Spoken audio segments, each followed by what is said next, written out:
Good afternoon, everyone. My name is Cassie Kramer. I'm the project manager for the Older Adult Behavioral Health Network at Massachusetts Association for Mental Health. On behalf of MAMH and DMH, we want to thank you for joining us today for this webinar, Breaking Down Silos, Aging and Substance Use. Our webinar will get going in just a moment, but first a few housekeeping items. I, along with my colleagues, Leah and Maddie, will be providing some technical support throughout the webinar, so you may be hearing from us at times. Some reminders: this webinar will be recorded and made available at a later date. Recordings will be sent to the email used to register. If you'd like to ask a question, please use the chat box or raise your virtual hand, which you can find by clicking the reactions button. We'll try our best to fit all questions in. To start, I want to introduce our first presenter, Karen Fortuna. She's known internationally for her pioneering older adult peer support work. She will be presenting for the first hour, followed by information about resources from Luisa Fundora. And I will turn it over to you, Karen.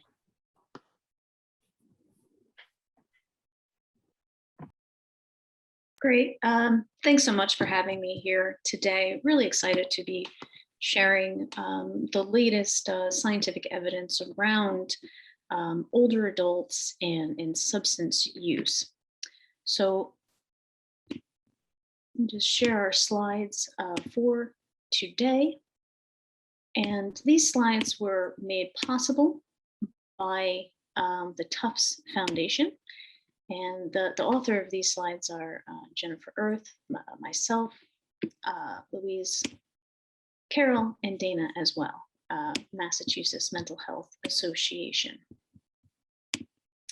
So for today, we're going to be talking about who are older adults and why exactly we need services specific to this population. And next, we're going to talk about, well, what does it matter learning about substance use and other co-occurring conditions, and really how we can promote healthy longevity among this group that we serve. We'll also talk about some risk factors for substance use and co-occurring conditions. And then not only talking about risk, we're going to talk about protective factors, so certain things that we can work to increase in the individual's life. And then common substances around potentially opioid use among this population, alcohol use.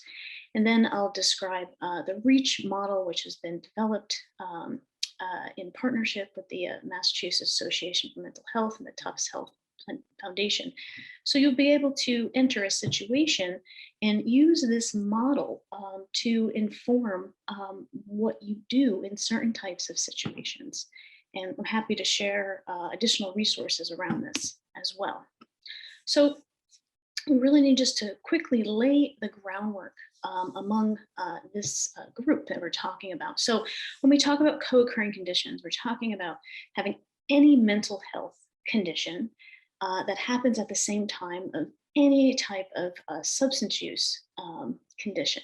So about half of those who experience mental health challenges during their lives will actually also experience a substance use challenge as well. And so there are diagnostic issues because older adults, their metabolism slows, and presentation of specific types of challenges, it actually makes it more difficult to identify within this group. There's also some additional challenges related to the older adult population around seeking certain types of services, in that most older adults will seek services from primary care. However, the majority of primary care, likely 95%, aren't trained in identifying these challenges within the geriatric population. And then, of course, challenges with treatment, access, especially in rural areas. We are using telehealth and telemedicine, and so training around those types of technologies, and also how to access potentially these costly technologies as well. And then effectiveness of the actual treatment. And so here, even when people do access treatment, older adults indicate that they receive a subadequate care. So there's a lot of challenges related to this. And everyone here today is going to be equipped with the skills that they could identify these challenges and then make a decision to move forward with the older adult to support them through challenges with diagnosis and treatment and other types of services. So why do we care? Well, for many reasons, we care for the older adult population. However, with also scientifically, we know that this population is going to double by the year 2020 or 2040. And so currently, if you look on the left-hand side of this figure we have here, it says 1900 and it goes all the way up, if you look all the way right, 2010. And here are years. And then on the left-hand side, it's millions. So the number of millions of people that are age 65 years and older. And so we see a steady increase over time. And so here it's projected to double. And so do we have the actual services in place for this group? And the answer is we're working towards it. And some states are more advanced than others, such as Massachusetts and other places like New York as well. So by 2035, people age 65 or older will represent 23% of the actual population, making Massachusetts only one of 10 states with more older adults than actually children under the age of 18 years old. And so here, despite all of the work that we've been doing, there is still a lack of trained geriatric professionals that are out there. And so we know older adults, they present differently with challenges and diseases, and the diagnosis is difficult, and accessing treatment is also difficult. And so it's why it's really important to have people trained in geriatrics. And so there's only one geriatric psychiatrist in the United States for every 10,000 older adults. There is only 3% of psychologists who are trained in geriatrics, and so in social workers and nurses, there's only 5% of the actual population that are trained in geriatrics. And so as people are actually living longer and going into older adulthood, we're continually having a lack of these resources that are available. So quickly, for the mental health conditions of the older adult population, it's that most older adults, they have good mental health. For example, older adults, and in this actual graph we have here, they're defined as 50 years and older, is they actually have the lowest rate of any group of both mental health and a serious mental illness or a substance use challenge. And same with opioid misuse. Just giving us some perspective on this, that most older adults don't misuse substances. For example, they have the lowest rates of opioid misuse among any of these other older adult age range. And so, why does this matter then if it is so incredibly low among this population? Mental health and substance use concerns generally become more common. So because even those who haven't experienced these typical type of mental health challenges, they are becoming more and more challenging for these populations. And with this group, it could quickly lead, more so than a younger adult, to disability, hospitalizations, emergency room visits, and poor health outcomes among this actual group. And so if you look at the pie chart on the left, about 3% of adults over the age of 50 have a serious mental illness, and another 14.5% have another type of mental health condition. And then alcohol and illicit drug use as well. Looking at these trends, we see that 17% of adults aged over 60 years old misuse alcohol or misuse drugs. And again, we are expecting these numbers to actually increase. And so when older adults have these challenges, it does lead to higher emergency room visits. It does lead to higher hospitalizations. It does impact the health more so of these groups. So the outcomes are more severe for this population. And so medication-related problems can cause confusion, depression, falls, disability, and loss of independence for this actual group. And then there could be potential medication reactions among this group.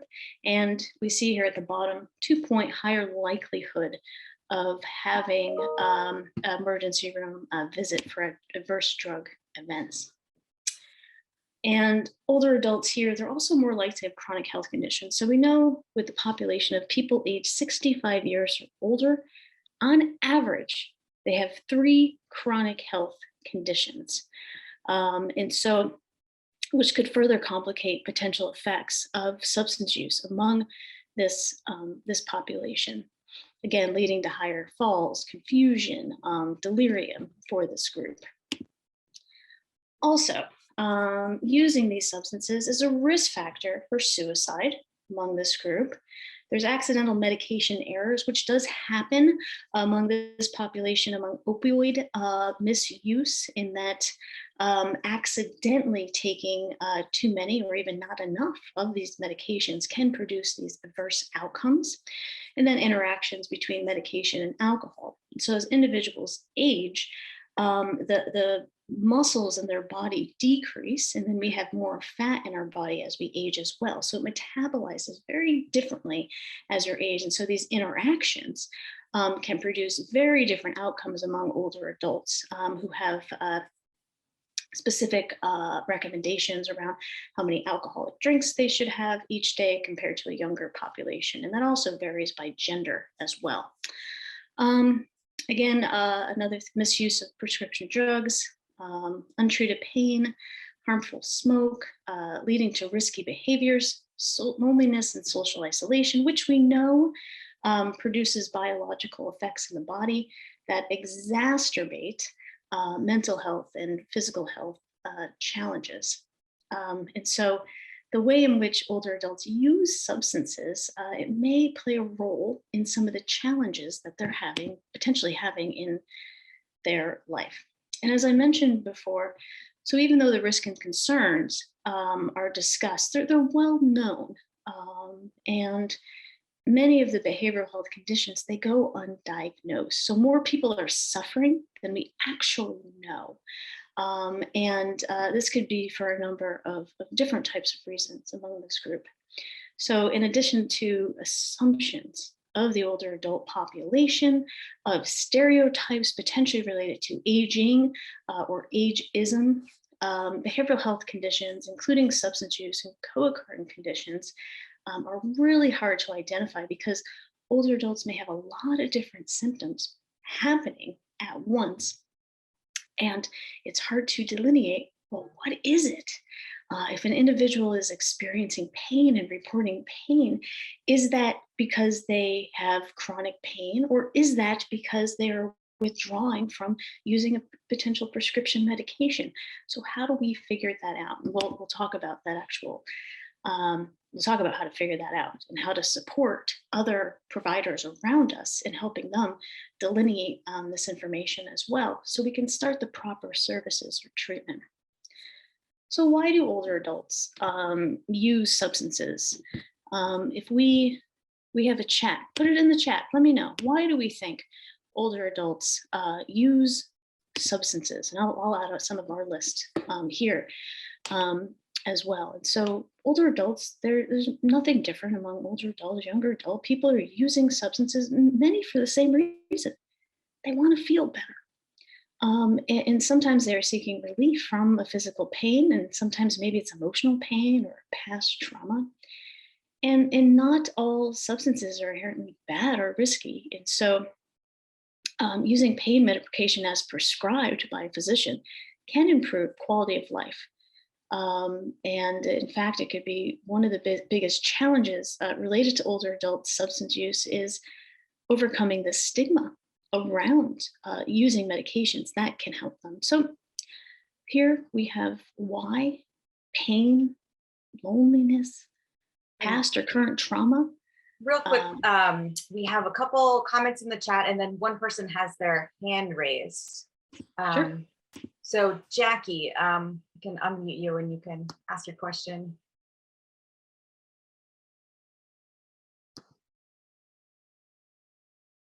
Actually, it wasn't a question. I think my hand got raised unintentionally, but I can say what I was going to put in the chat.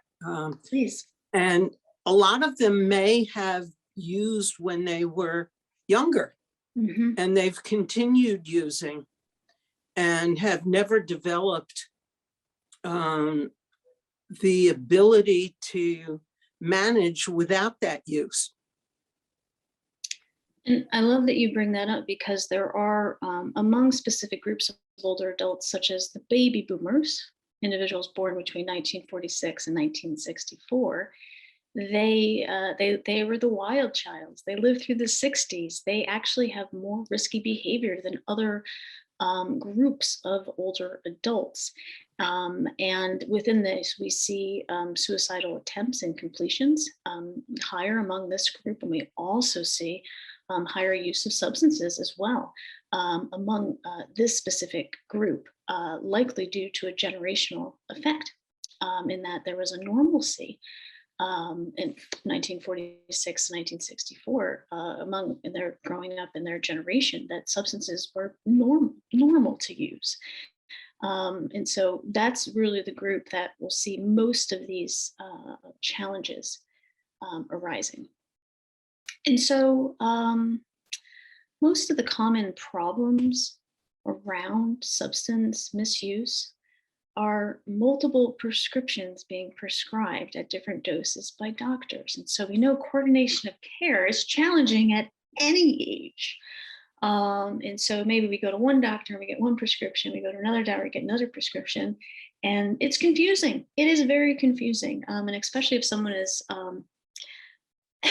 has 3 to 5 chronic health conditions, there may be more than one medication a person is taking. And so a lot of these challenges, it's misuse, and it's unintentional for this group. Also, excuse me, small print on packages in the labels. If anyone would go grab a Claritin, it is springtime, even though it's like snowing in New Hampshire. It is springtime, and there are some allergies out there. Go grab your Claritin or whatever allergy pill you have, and take a look at that print. How many doses should I take? That is challenging, and as individuals age, there's normal age-related changes to our eyesight. And so this could make for a challenge in understanding how many medications an individual should take, or if there's some interactions with something else. Problems when and whether medications are taking.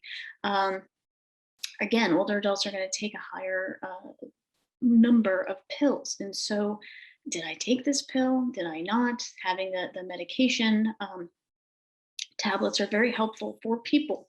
And if you're working with that population, knowing that people have these medication tablets that are set out daily for individuals, some of them even have electronic reminders on them. And so this is something that's very supportive of the population and helping people remember when and what time people should take medication. Then understanding instructions, vision, hearing, language barriers as well. And so the instructions are challenging, and sometimes pharmacists may not discuss them with individuals. And knowing that older adults can advocate for themselves and seek clarity is something that there hasn't been specific training among this group to do. And then prescribers failing to discuss proper storage or disposal of substances as well, and then not discussing potential substance abuse with patients from providers ourselves, because it may be a belief that an older adult wouldn't use substances, and that would be a stereotype. And so those conversations commonly don't happen, but you can have them, including prescribers as well. So we talked about real quick. Sorry, another question in the chat related to that. How much of a factor are drug interactions, medication sensitivity, the cause of mental health problems? And also, can you address the challenges of cognitive issues to mental health? Yes. Okay. So how much of the factors are drug interactions or medication sensitivity?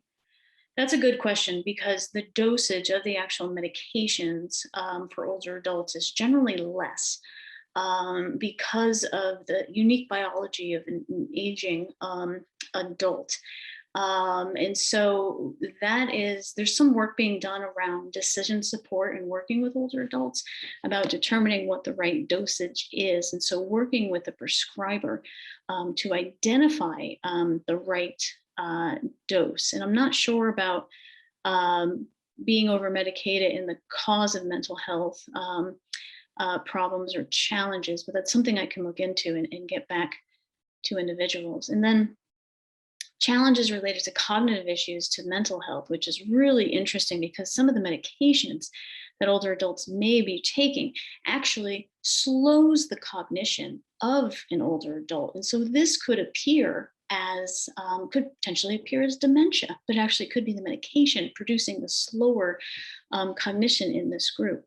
And we know that older adults, if they're not even taking medication, it's a normal aging process that our cognition, it takes more processing time for individuals as well. And so this is something to, consider. And when we talk about the REACH model, we'll talk about how we can consider all of the multiple things that are happening with this group and how we could delineate, well, what exactly is it? Which would be able to address some of those questions around cognitive issues versus mental health. Cassie, did you want to talk the other question too, or? I think that was the only one, unless I'm missing one. Yeah. Oh, okay, great. And I can respond to the chat during my colleagues' discussion. So we talked about the risk factors. And so, we live in a world of, what are the risks for this? And, so how do we mitigate those actual risks? Well, let's mitigate those risks, right? But let's also try to increase the protective factors to create an optimal environment for the individual to support them. So some protective factors are social connectedness with other individuals. And this could be in person, it could be virtual. This is all up to the individual's perception of the actual social connectedness with one another. And some people may want a high sense of, connecting with other people. Some people may not need as much. And so we need to respect that among individuals. Having a sense of belonging or a community. Again, this could happen in person or virtual. It's really about the older adult's preference. Having feelings of hope. One of our colleagues, Dr. Pat Deegan, has said, hope for individuals is a matter of life and death for some. And this is an important protective factor. And offering hope is modeling that mental health and substance use challenges isn't a part of normal aging, and we can work with people to address that. Offering wisdom, and so here we have individuals who may have gone through these experiences themselves, and then also offering some wisdom about how to work towards optimal health. And then a sense of purpose and meaning, which is definitely challenged potentially among this group, because around 65, to 70 or whatnot, a major life event could happen, which is retirement.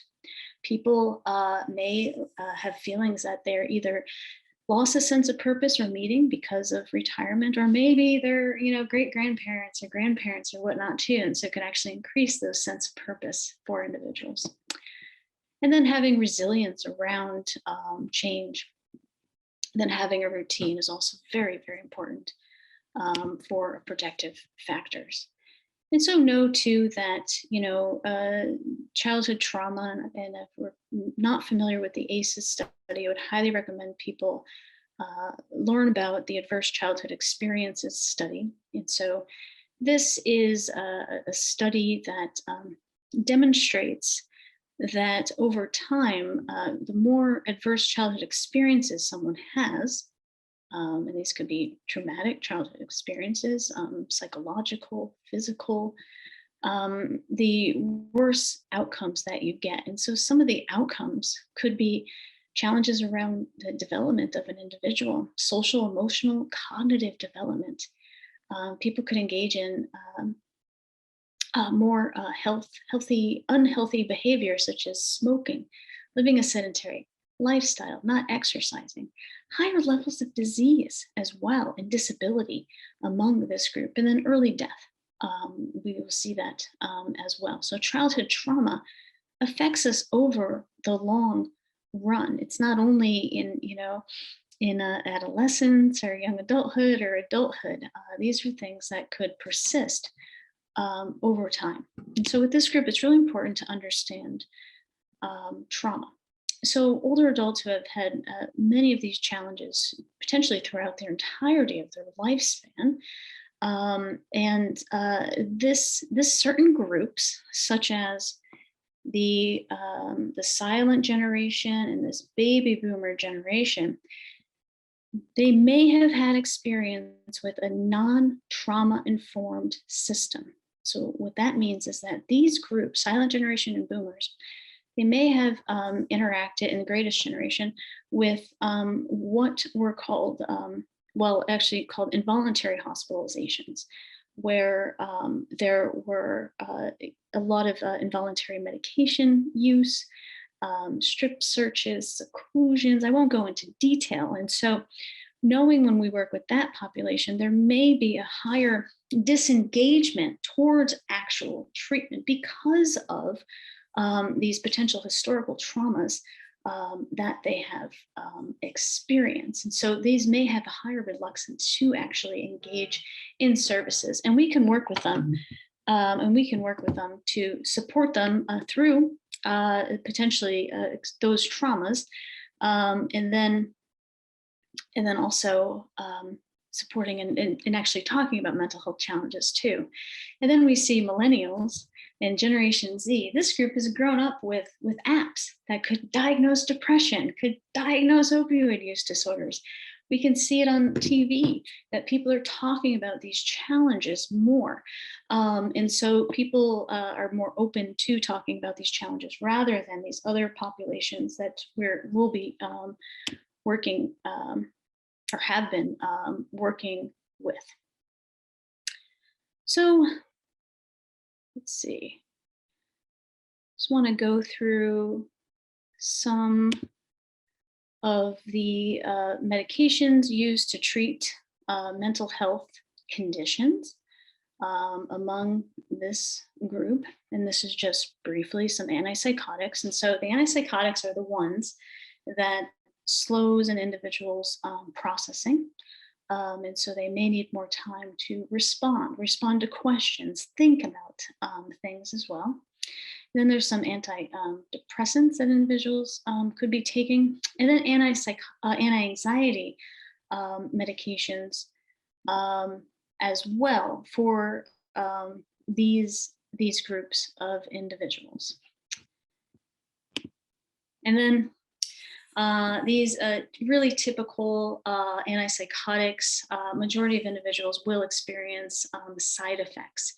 And so some of the side effects could be drug-induced Parkinsonism, muscle rigidity, and pacing and restlessness as well. So it's really important to understand the medications that individuals are taking, because if someone's taking an antipsychotic, it could look potentially like other types of disease states that are out there with individuals that we're working with. And so we want to make sure that what they are, the medication that they're on, that people are doing an accurate diagnosis of some of the behavioral challenges as well.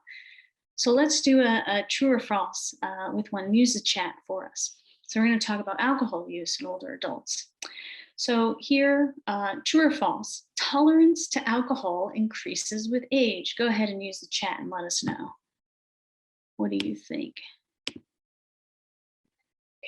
Okay. Yes, it is false. Tolerance decreases with age, and we're going to talk about more when we get to the next slide. All right, next one is it's never too late for someone to stop drinking, even if they've been drinking too much all of their life. True or false? Go ahead and put it in the chat. All right, so the answer is true. In fact, older adults who have problems with alcohol or seek help, they do better than any other age group than changing their drinking behaviors. And so no, with this group, alcohol withdrawal can be dangerous. And so they need to, when older adults are reducing or tapering, they do need to seek medical treatment before stopping suddenly. True or false? Drinking helps older adults feel less depressed. True or false? I think the important thing to note here is that depression is not a normal part of aging. We can address and work with older adults to address challenges of depression. So the answer is false. Alcohol is a depressant. While drinking may be an effective coping strategy for the groups, drinking too much, people drink too much, they're likely to feel guilty, ashamed, depressed, and not happy. And then finally, true or false, a drink or two at night will help an older adult sleep better. True or false? I'm loving the chat. This is great. Yes, it is false. Many people believe, of all ages, right, that drinking at night, oh, help me relax, help me fall asleep better. But it actually interrupts our normal sleeping patterns for this group. So let's talk about alcohol in the aging bodies. It's different for younger adults versus older adults. And so there's physical changes caused by normal aging, and it impacts the actual tolerance individuals have towards alcohol. So what happens over time is that people begin to lose their sense of thirst. So they drink less water, hence leading to potential dehydration. So total body water decreases in the body while fat increases. And so here, the fat actually absorbs the alcohol less quickly than muscle. So then the concentration of alcohol is much greater in an older adult's system than a younger adult system. And then they're slower to metabolize as well. So if someone had 2 drinks over 2 hours when they were younger, it's very different than having 2 drinks over 2 hours when they're older than age 65, for the total body water decreases, fat increases, and then also the slowing metabolism. So effects could be experienced more quickly due to this and last for a longer time. And then it also can interfere with medications as well. And then it can exacerbate other types of medical conditions, including mental health challenges, such as potentially mood disorders. So the drinking limit for older adults. And this is according to the National Institute on Alcohol Abuse and Alcoholism. And so drinking limits for healthy older adults over the age of 65 who are not taking medications, okay? 3 drinks per week, 3 drinks per day, and then 7 drinks per week. And so here are the actual drink sizes at the bottom. And so note too, there's gender differences as well. So women, their alcohol consumption may be a little bit lower, and based on their body size, they may metabolize it differently. So the recommendation is that it is less than what is recommended by the NIAAA. So marijuana, the new frontier, and the philosophical conversation: is this a substance? And it varies by state, of course. And so we're seeing more and more older adults use marijuana on average. And can you guess among what group of older adults are using marijuana more on average? Go ahead, put it in the chat. And as people do that, their guesses, I'll talk about some of the why people are doing it. And thank you, Renee and Jerry. It's the boomers. The boomers are using this. It's a normal part, potentially a normal part. So just higher use among those groups. And so there's some scientific evidence to suggest it could be effective for anxiety, nausea, depression, pain, and loss of appetite. And most physicians aren't trained to know when it helps, which strains are appropriate, and the actual dosage for this. And in the 60s, the marijuana was not as powerful as it is today. as well. So all interesting concerns and also interesting philosophical conversations around this as well. And so we're here to support people. So whatever it may be, if they want to reduce the amount of marijuana they're using, then having the conversation with them about that. So I gave a lot of facts. I gave a lot of information that's out there among the older adult population. And well, what do you do with all of that is the question. Okay, great, we have some facts, but what's out there if I'm going in, I'm in protective services and I'm going into an older adult's home and I see that there's piles of medication in the corner. What do I do in that situation? Well, this is the model developed with the Massachusetts Association for Mental Health called REACH for Mental Health. And the model, we can walk through it in every situation we walk in, whether it's over the telephone, whether it's walking into an older adult's home. So I'm going to give a broad overview, and then we'll get into the details. So when we walk into the phone or interact with the older adult, first we're going to resist assumptions. Here we need to challenge our assumptions of older adults, okay? And then we're going to elicit information from the older adult or people who are within their same respective, like a caregiver potentially. Let's find out what's going on and include the older adult in that process. Next, we're going to assess for risk. It's very important. Is the older adult at risk? And I'll show you how to do that.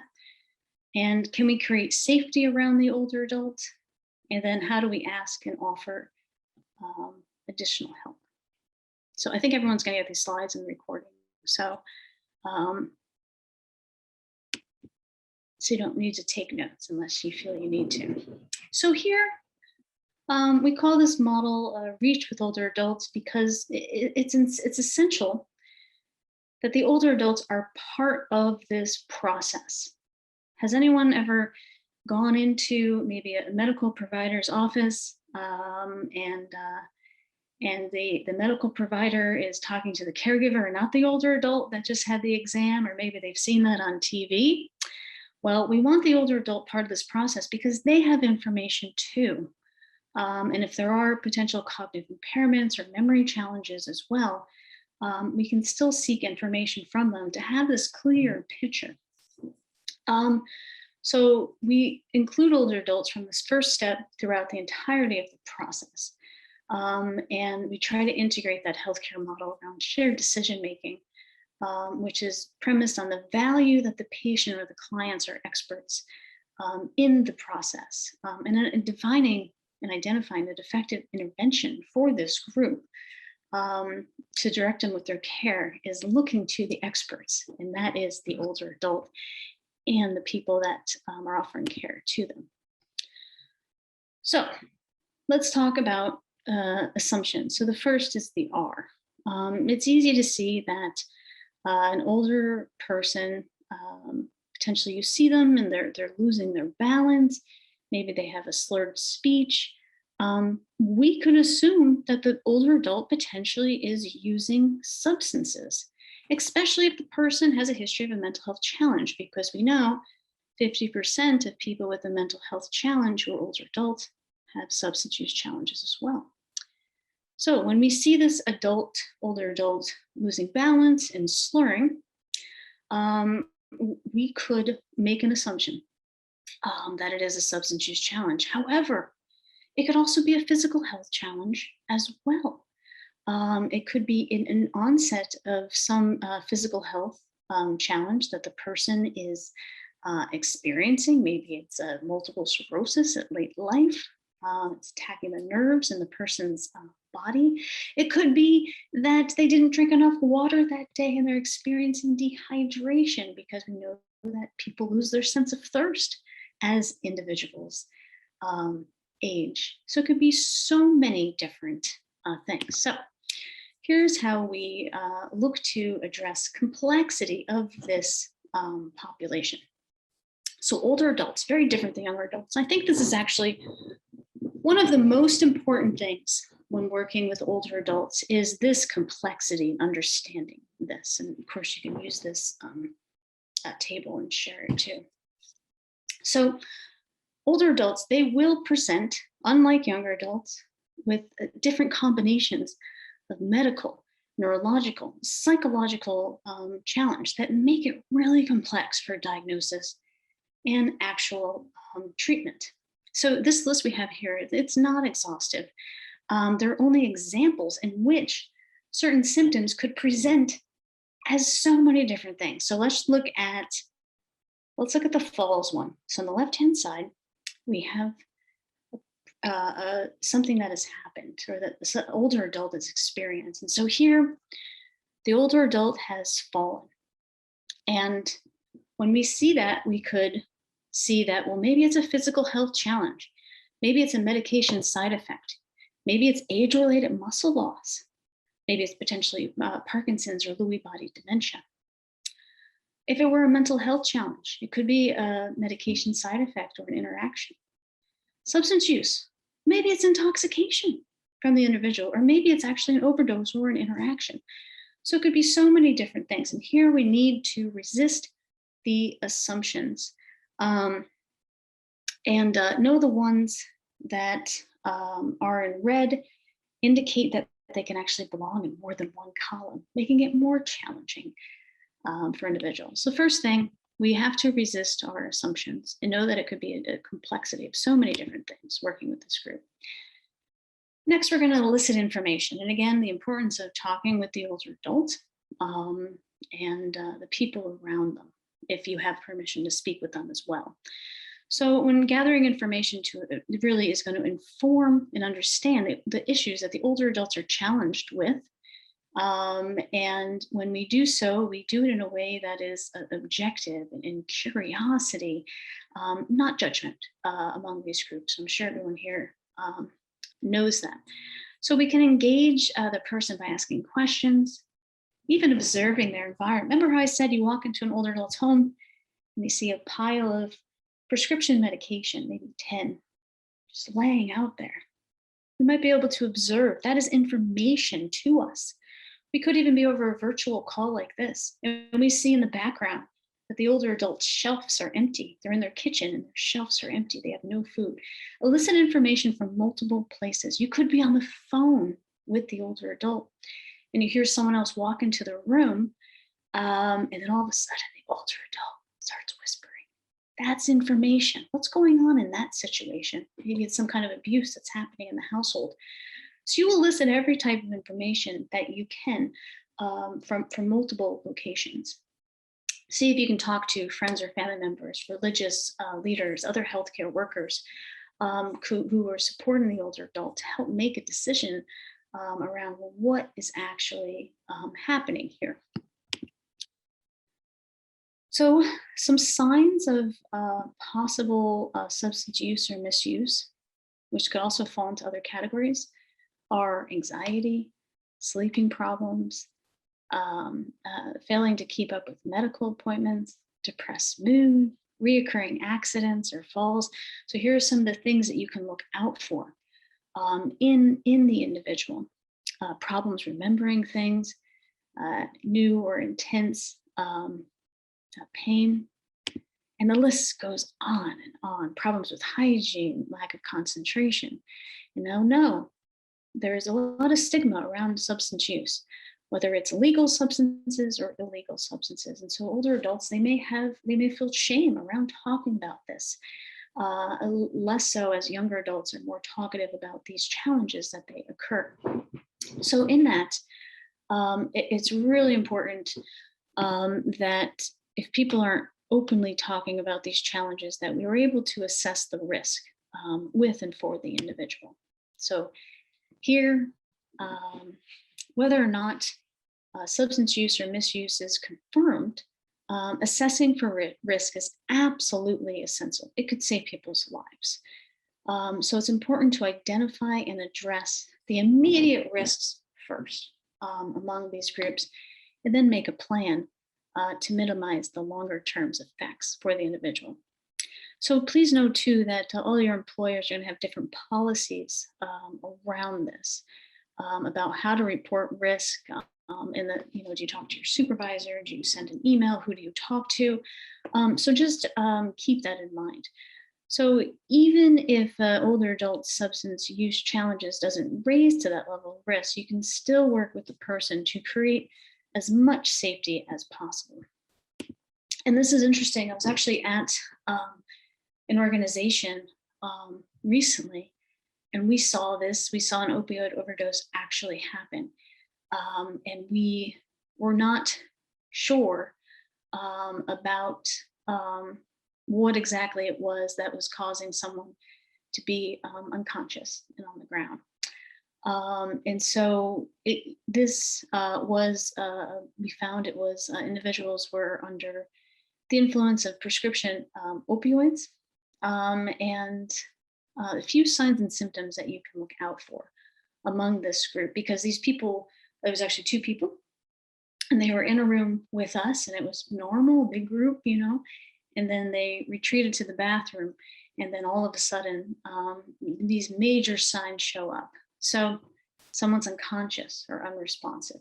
And in the situation, we did call 911, and people were revived. And so people were saved there. Shallow breathing or no breathing at all.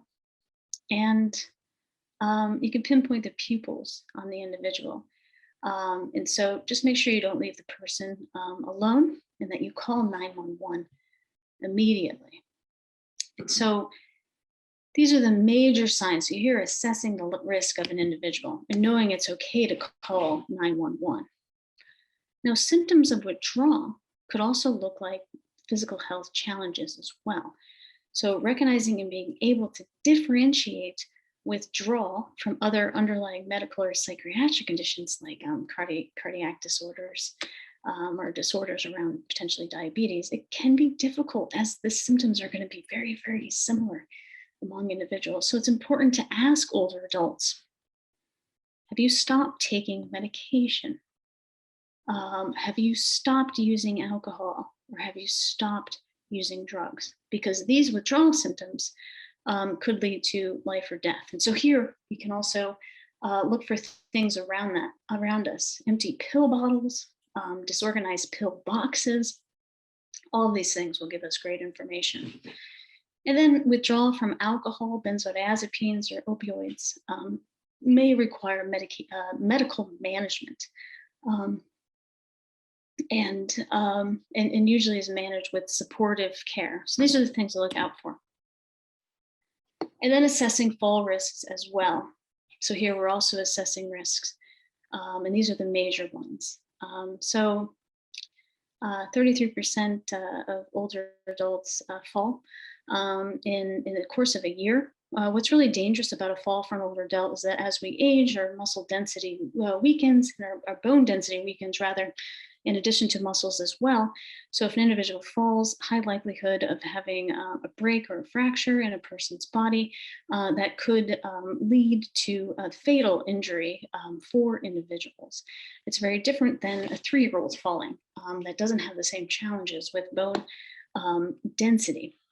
And so some medications people are prescribed could actually increase the risks for falls: benzodiazepines, opioids, as well. And so also some medications around for depression too. So there's definitely major risk around that. So if you see an older adult who may have fallen, assess the safety of the situation and know it's okay to call 911. So, oh goodness, sorry.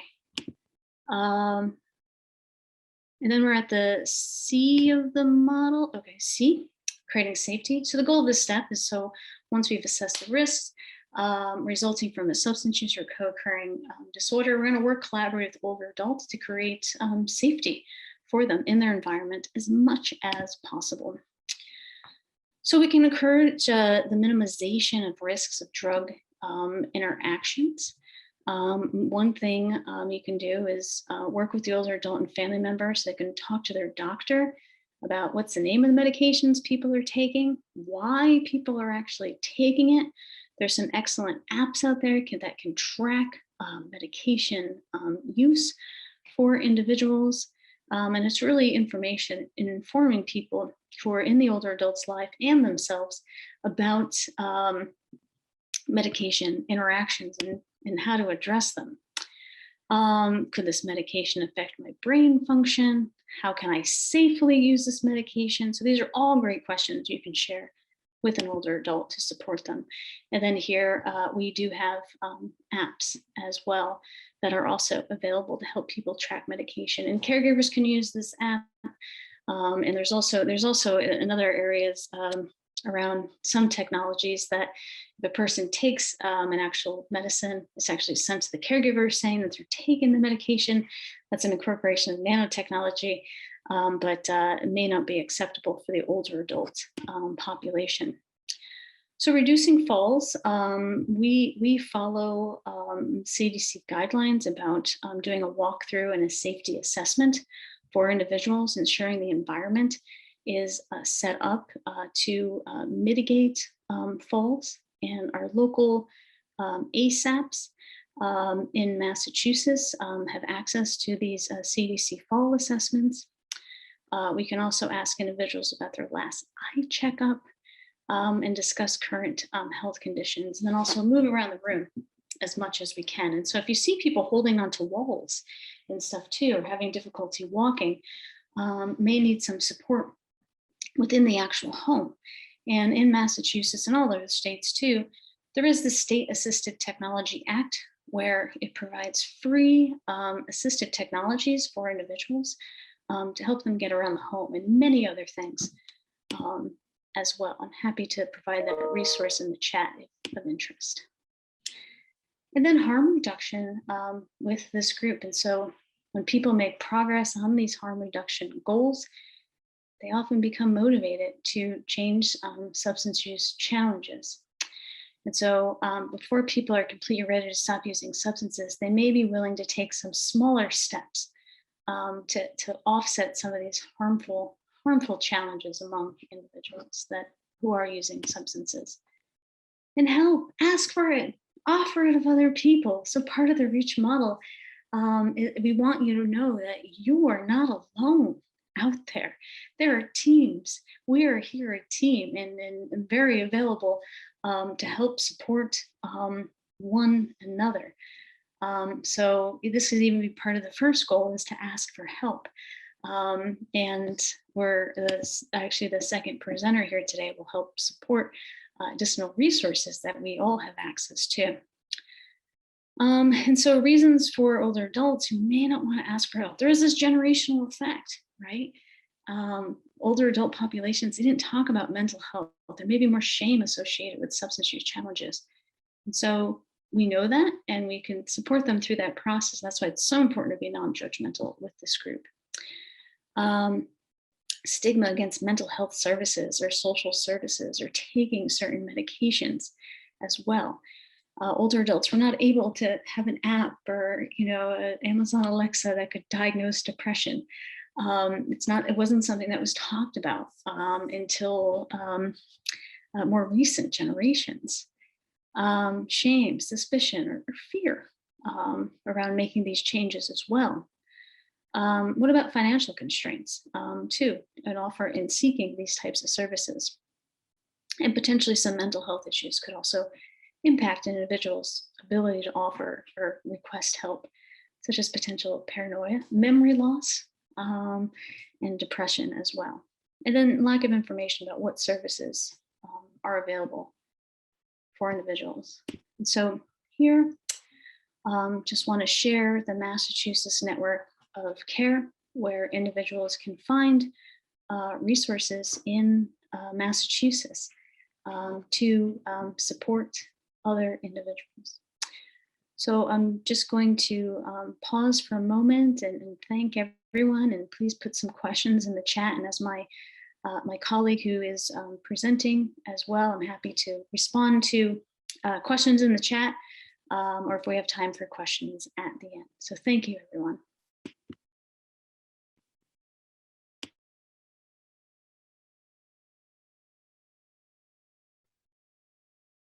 Thank you so much, Karen. And now we'll turn to Luisa Fundora, Regional Manager of Bureau of Substance Addiction Services at Department of Public Health.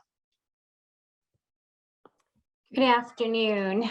Thank you, Karen, for that presentation. That was really informative. I enjoyed hearing about that. Now, I just wanted to sort of state that unfortunately in Massachusetts, we don't have many programs in the substance use realm that are specifically focused for individuals who are 65 or older. Our system is pretty much divided in an adult system or a youth system. So I'm going to talk about adult system. So it really is 18 plus. So I just want to make sure that folks understand that.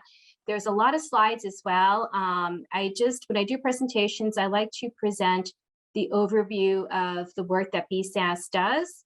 And some of it may be relevant to the work that you're doing or the populations that you're working with. Some of it isn't, but I always find that you may have use for the information later on in some other capacity. So I'd rather give you too much information than not enough. So I'm just going to put that forward. So I'm just going to do a little bit of the overview of what exists for substance use treatment in Massachusetts. We have prevention, intervention, treatment, and recovery support services throughout the state. And then I'm going to spend some time about how to actually access the services. Next slide, please. If some of you may be familiar with the Department of Public Health and where the Bureau of Substance Addiction Services sits, but if not, we are a bureau within the Department of Public Health. We are the single state authority, and we're responsible for prevention, intervention, treatment, recovery support services. Most of the work that we do involves policy development, program development. We license not only treatment programs, but addiction counselors as well. We follow up on complaints and investigations. We put out data on trends, and I think that's the bulk of it. Next slide, please. If some of you may be familiar sort of where treatment programs provide their services, right? So sometimes when we have new staff who aren't familiar with the system, it's where do I find? Well, you know, in Massachusetts, we're very fortunate that individuals can access treatment or services in a variety of different settings, whether it be in a medical facility, in a health center.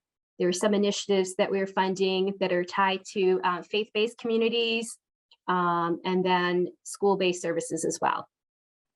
Next slide, thank you. And there's a slide just who makes up the workforce. Next slide.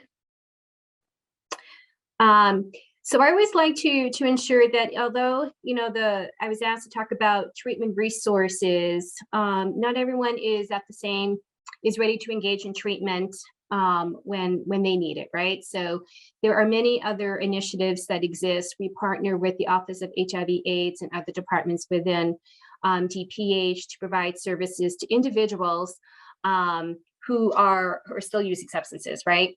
And just give this information right here. I think, Karen, you talked about the overdose that occurred, right? And that is, I'm thinking Massachusetts, something that we're very focused on in many of the communities, ensuring that it's commonly known as Narcan, but it's naltrexone, that individuals that are using opiates or who have loved ones that are using opiates have Narcan. Our programs that we work with and are funded through DPH also need to have Narcan to respond to potential overdoses.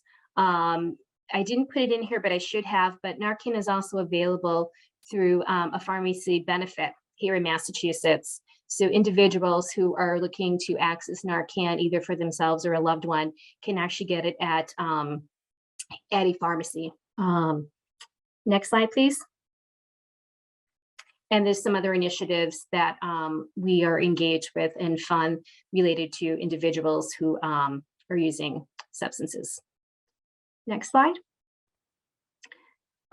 Prevention, as I mentioned, prevention is sort of where folks think the continuum for SUD services starts. Prevention, most of our prevention initiatives focus on primary prevention. We do have a new project that is looking at younger children, prenatal to 11 years old.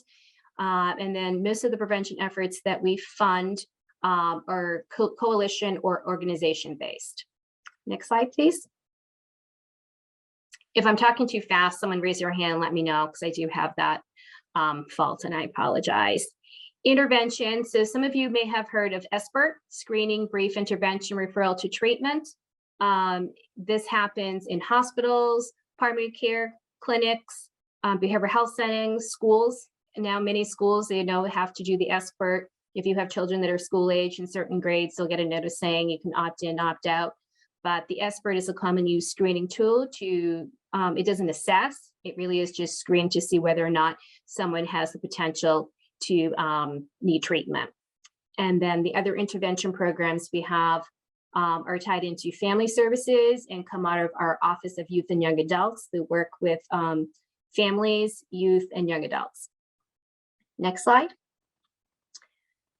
So the treatment system, if you're not familiar with how treatment is organized, I'll say, here in Massachusetts, we followed what the American Society of Addiction Medicine has levels of care, and they're sort of numbered as they graduate, starting from early intervention to level 4, which is a medically monitored withdrawal management program.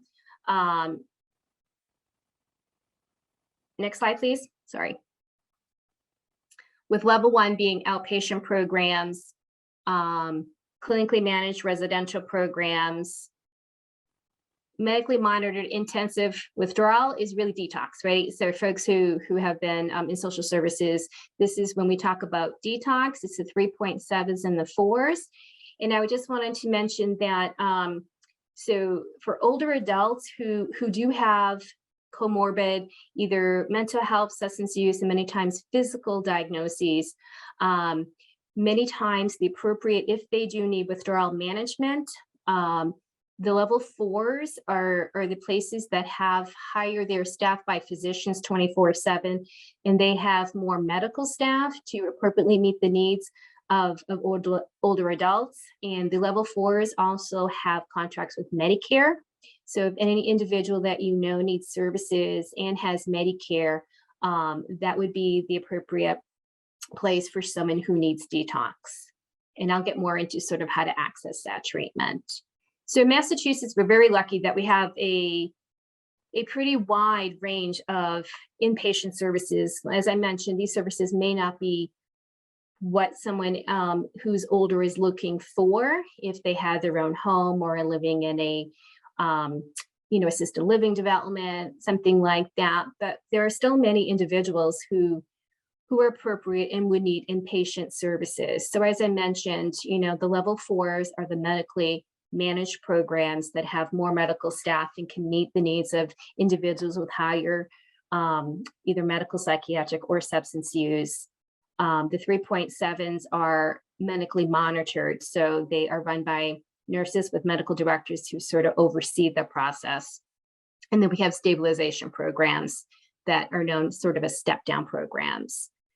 I'm trying to think, about 2 or 3 years ago, we were able to bring aboard, with the help of the Mass Health, residential programs specifically meeting the needs for individuals who have both mental health and substance use disorders and needed a residential program for a period of time. That time ranges depending on the person and their needs.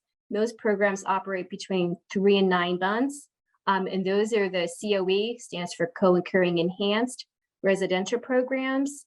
We have 25 currently throughout the state. We also have family treatment programs for individuals who go into treatment with their children. The majority of the programs we have are for mothers with their children, although there is one program in Framingham that serves male head of household or couples as well, so that they can go into treatment together as a family with their children. And there is one youth residential program for youth. Outpatient services, these include behavioral health. I think, as Karen already talked about, behavioral health, usually means mental health and substance use disorder.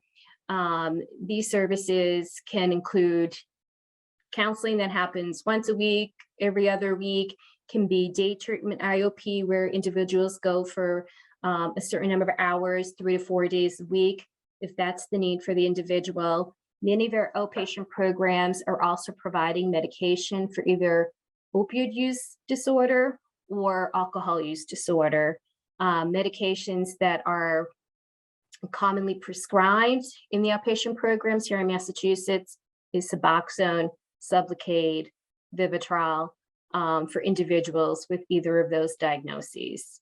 One of the benefits of this pandemic that we are hopefully coming out of is the fact that many providers, including outpatient programs, were able to pivot to telehealth. I think that is something that has been very useful for many communities, many individuals, folks living in rural communities, folks who don't have transportation, individuals who don't have childcare.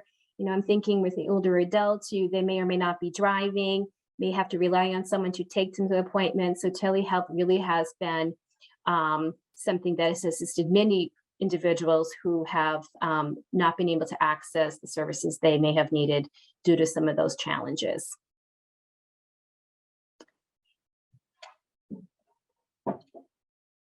In Massachusetts, it's interesting that we have so Karen, I think you're in New Hampshire, I think I noticed. So here in Mass, I'm not sure how New Hampshire operates, but in Massachusetts, we have the addiction services and mental health services in 2 different agencies. And many of the programs now has been for many years, recommendations and for programs to offer integrated care, right? So if I have a co-occurring diagnosis of mental health and substance use, I should be able to go to one program, see one clinician, and have one treatment plan to discuss and work on all my needs and not have to go to 2 different programs. So that is definitely something that in Massachusetts over the years has been a priority. And even includes a dually licensed program where mental health clinics actually are licensed through the Department of Health through our healthcare quality. Our substance use programs are licensed through BSAS. So programs that are providing both these services will have dually licensed. As I mentioned, there is counseling that occurs. One of the things that we've been able to do in the last few years is provide and support what we call office-based opioid treatment, where health centers, primary care clinics offer both counseling and medication for individuals with opioid use disorder or alcohol use disorder. Most of my work occurs in Central Mass. So the programs that I work with, Edward M. Kennedy, the Family Health Center of Worcester, Community Health Connections, they all have programs embedded in their health centers that have a nurse care manager, prescribers to prescribe the medication, medical assistants, some have recovery coaches, so that individuals who are coming in as patients of the health center, if their primary care physician, their OBGYN, or somebody else assesses them for a substance use disorder and they decide that they would like an appropriate for medication, they can then access those services within the health center and not have to go to a different outpatient program if they choose not to. Opioid treatment programs are also outpatient programs, and those programs provide primarily methadone maintenance and counseling. We have in the state 3 programs that are outpatient programs that provide triage and assessment for individuals who are coming in looking for services. There is one in Worcester run by Community Health Link that can both assess and refer for both mental health and substance use. Then Boston Medical Center has a program in Boston, and Stanley Street in New Bedford also runs a program. And all 3 are very different. It's very interesting because one is a hospital-based setting that can actually induct and provide bridge prescriptions for individuals. Then we have STAR, which is a health center, and then Community Health Link, which is a a primary care clinic. So very different models. So how they are able to provide the services is a little different, but the goal really is for individuals who just, they or their loved ones, they need treatment, don't know where to start. They can bring them there or make a call there. The process will start with, the assessment, and then figure out, does Luisa need to go into detox? Maybe she just needs to go, to an outpatient program, so on and so forth. But it's a folks sort of a first stop for individuals. Recovery support. So recovery support centers, we have 26 that are involved with BSAS funding. There are many more that do exist, either funded by foundations, fundraising sources, but their main goal is to provide a safe environment for individuals who are in early recovery or looking to get into recovery. They provide recreational activities, links to self-help, links to jobs, links to resources, treatment, whatever it is that individuals looking for. And the model is focused on a peer model where individuals who either volunteer or work in the centers are individuals with lived experience for the most part. Similarly with recovery coaches, I think many individuals throughout Massachusetts are familiar with recovery coaching. It happens in a lot of different settings, emergency rooms, health centers, outpatient programs, a lot of different places that have recovery coaches, very similar. Some of them are volunteer-based. Some of them are working as part of a team for a post-overdose. Others are working on specific initiatives, but they're a resource for individuals who are in recovery and provide non-clinical support. I put a link in here, and I believe you will all get the slides as well. The Mass Behavioral Health Partnership, which is one of the insurers that provides services or reimburses services for behavioral health, just revised their guide for peer support and includes both peer support for both mental health and substance use, and includes recovery support centers, recovery coaches, peer specialists, things like that. So there is a link in here if anyone, if you want to go and have those resources, I thought it would be useful for individuals to have.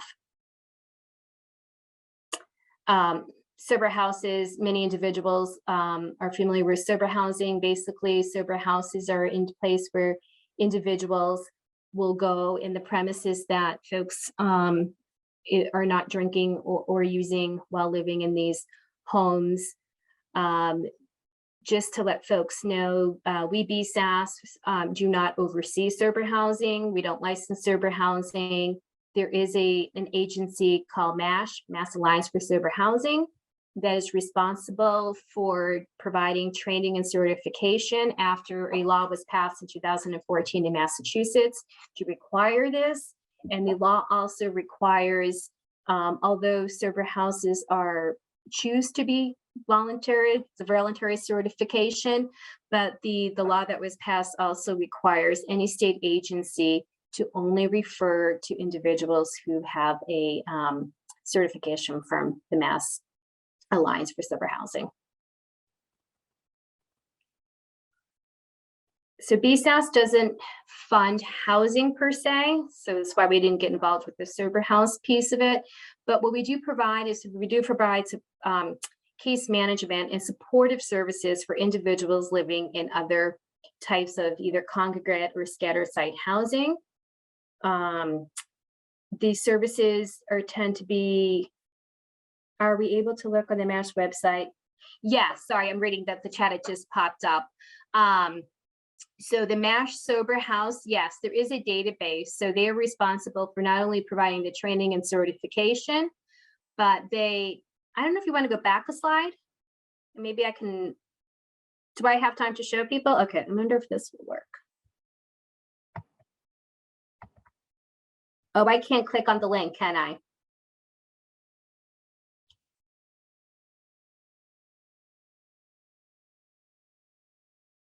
Are you able to click the link, Leah?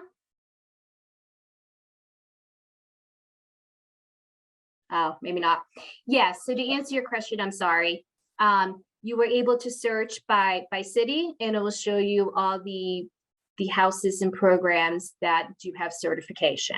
Yes, and that's one of the reasons that we fund MASH to do that work. Thank you.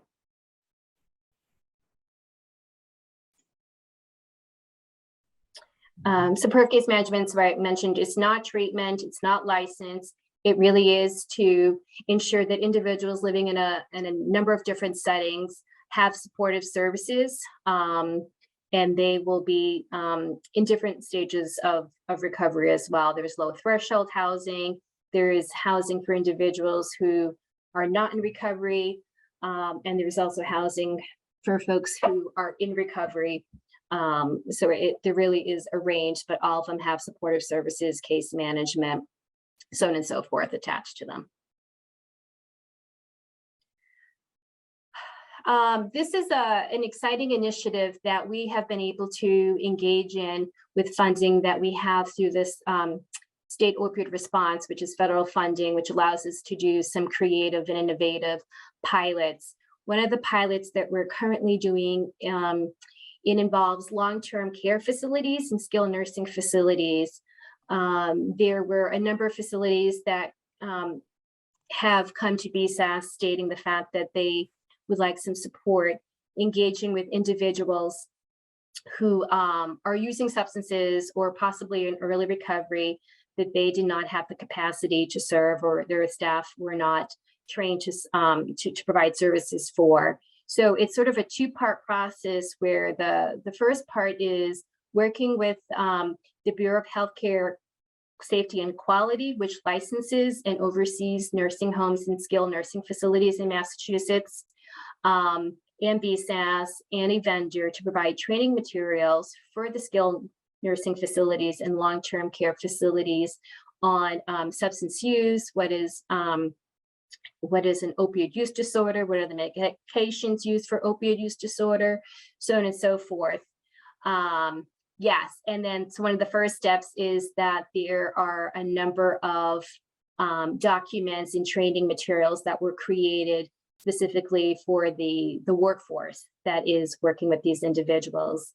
The second piece is that we, through our SOR funding, funded Spectrum Health Services, who provides methadone maintenance and opioid treatment services in many places in Massachusetts, but this pilot is focused on Worcester.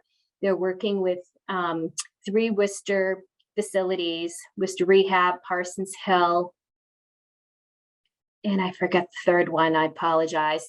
But the goal of that pilot is to follow and support and ensure that individuals who are referred or to those facilities in or methadone maintenance are able to get their methadone the way that they need it on a daily basis, are connected with clinicians for counseling, any other services that they need, they're getting through the Spectrum staff.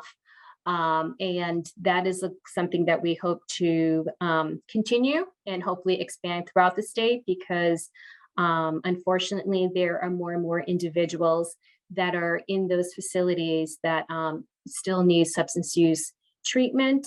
And so those collaborations are key.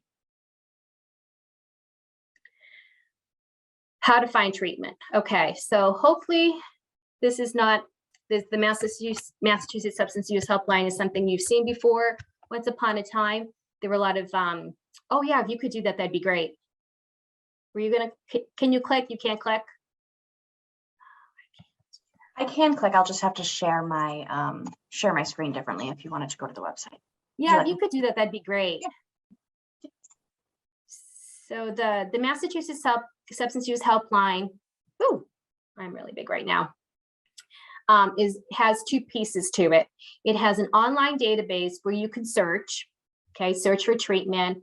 It also has a helpline that is staffed Monday through Friday, I think till 8, and on the weekends, like 9 to 5, where they can assist either an individual who's looking for treatment for themselves, or if you're looking for treatment for somebody else, either your provider, you're a healthcare worker, or if it's a family member, friend, whoever it is, there's ability to do that. So how that works is if you are going to use the database. Oh, I think Leah, you need to do it. So if you want to search for treatment, Leah, I'll walk you through it. Can you do that? Awesome. Thank you. So if you know what you want, I'm going to show you that. So if you don't know what you want, you answer these questions and I'll assist you. But if you can click here, know what I'm looking for? Thank you. Leah, you just pick whatever. You let me think about, yeah.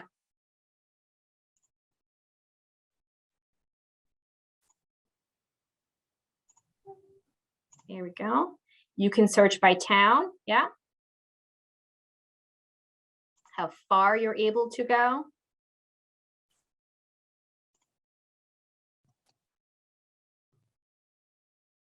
And just I'm going to note for the bottom there, right? It'll say diagnosed with the mental health condition. So look for programs that are duly licensed and state that they serve individuals with both mental health and substance use.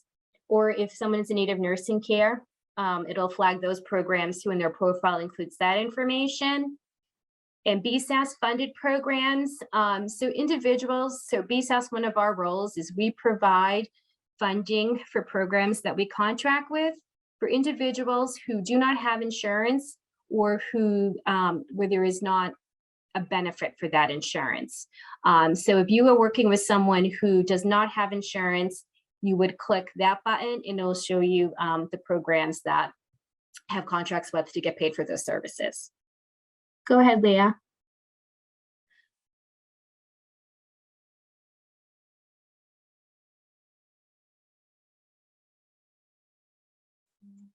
Let's try.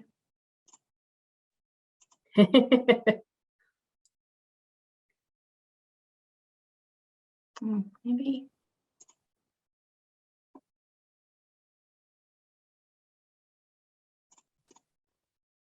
I think it's working. Oh, you're looking for a specific, yeah, maybe pick Boston. Here we go. You're gonna have to do age again. Or maybe not. There we go. So then you will see when you do the online search, it pops up and shows you all the different programs. It'll give you the name, it'll give you a website, it'll give you the types of services that are offered. So it's a great tool if you have the ability to have a computer and do it, like, you know, do the search yourself. You can print it, download the information, so on and so forth. But they also want to ensure that folks, if you don't have this ability to do the download search, you want to talk to somebody as well, because you're unsure what are these programs mean. I don't know what this person needs. I think that they might be able to use this service, but I don't know. Definitely call them, because they're actually clinicians and social workers who man those lines and are able to answer questions and walk you through the process and make some recommendations as far as what treatment options would be appropriate.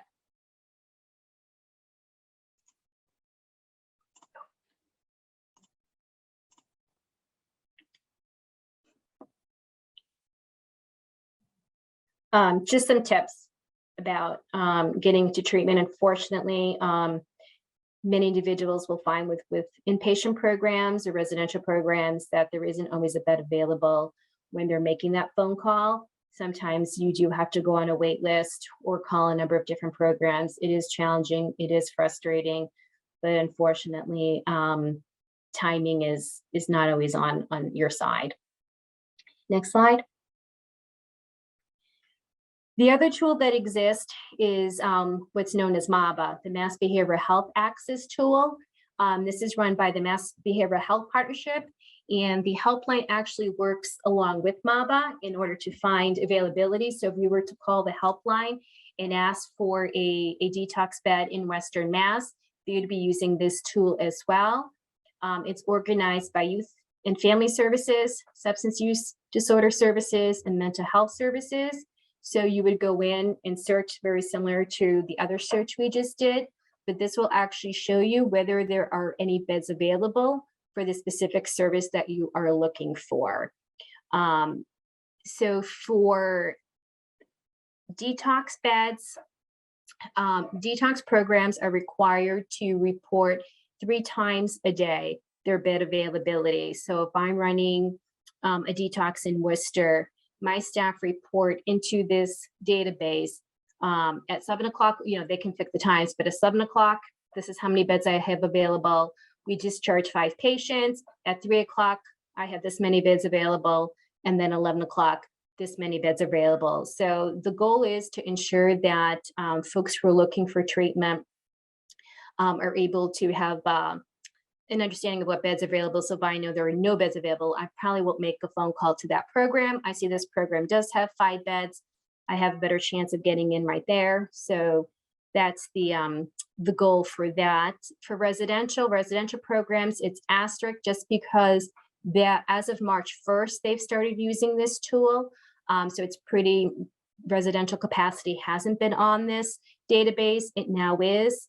They only report once a week though. Since folks tend to stay longer in residential programs, turnover isn't as fast as in an ATS or CSS program. They're required to report once a week if they have beds available. And if it's a co-ed program, whether they're female beds or male beds, so on and so forth. Mental health services also are included in the database. Wait times for partial hospitalization programs, ESPs, things like that. So the website is there that you will have as well. Self-help resources. I always think it's important for folks to know where to find self-help resources for individuals who need them, including Al-Anon and Dual Recovery Anonymous. Support groups. Learn to Cope. Learn to Cope is an organization that focuses on family and friends who have a loved one who has either passed away or is currently has a substance use disorder.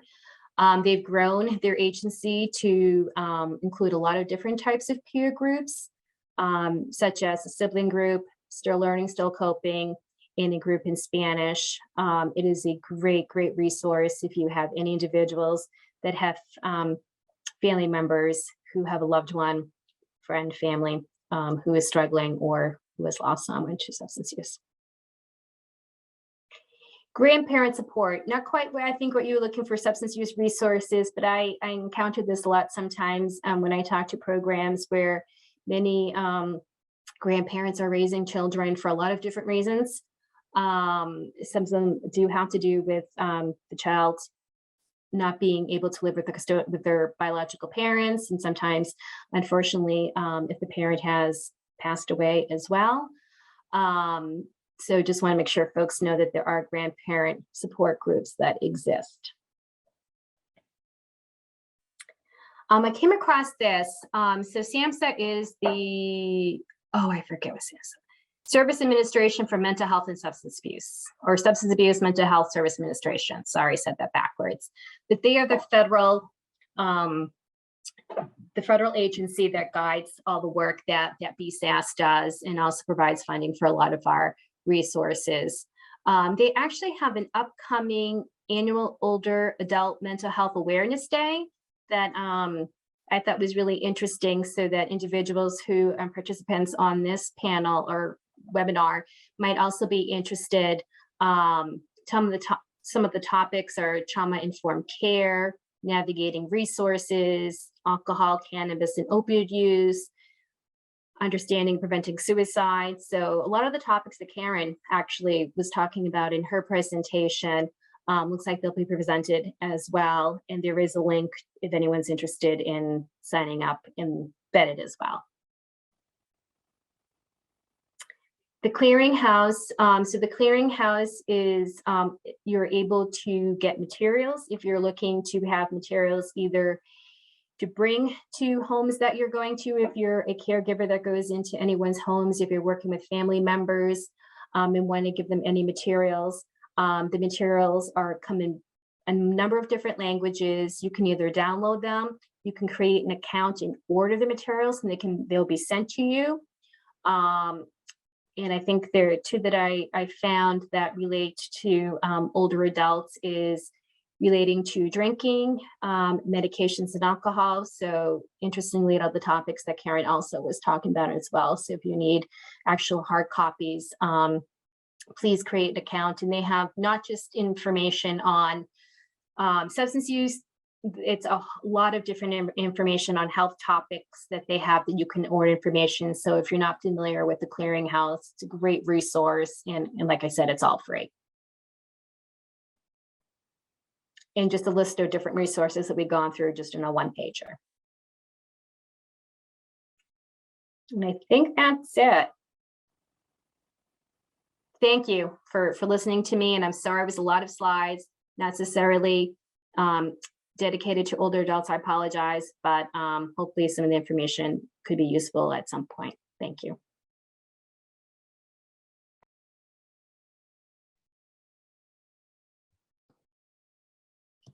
Thanks, Lisa, and thanks to our attendees too. We have a few minutes for questions if people have them, if they want to raise their hands or put questions in the chat.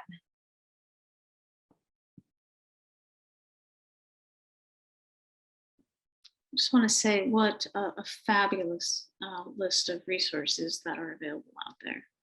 Massachusetts is definitely one of the leaders in this area, so it's really great to see. I got a question. What was I gonna say?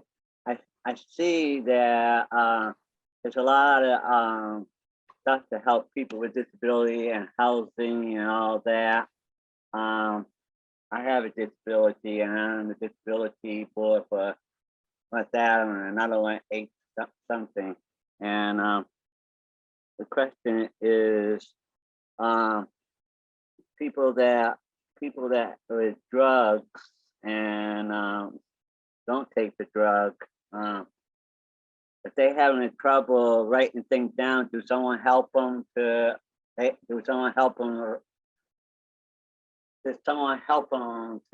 the application if they have trouble writing the application? Some people can do the application and some people can't. Do you have something like that for both sides?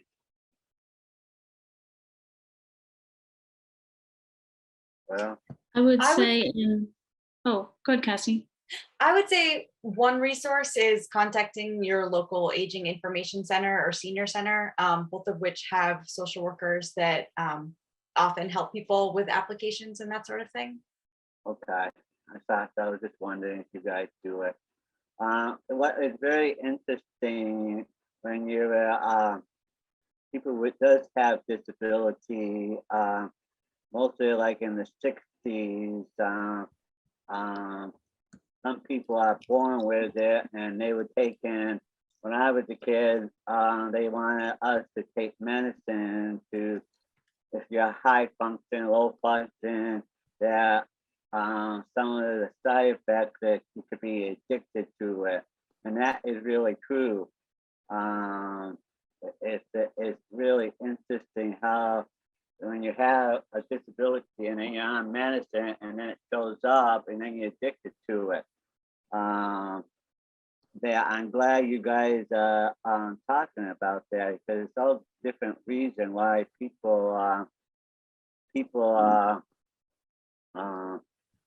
have problems. Some of the medicine helped and some of it didn't. My mom didn't allow me to be on it because there was a lot of side effects. Some people it helped and some people it just made people fall asleep. It's kind of sad that happened. We got to keep an eye on that. You can get addicted to it. And I know there's one thing about this training, that drug people and people with disability have a lot in common. It's to do with the brain. When your part of your brain is dead, it's hard to work with it because you got to rest your brain in between. I'm glad I'm not ashamed of who I am, and it's kind of sad that it's in adults and saying you think it'll be more down this way, but I didn't know it's that high in the adult section that people are having trouble with their disability. I finally set mine after when I was in my 50s. Now I'm 61. And I understand what they're going through. Thank you for letting me be in this training, guys. I really appreciate that. Thank you. Thanks so much for joining us. That was really great to hear. And it, it makes me think about the workforce of certified older adult peer support specialists that could support individuals, like things like applications. And even your story, Eric, was just such a really great story to hear. So thanks for joining us today and talking about the similarities as well.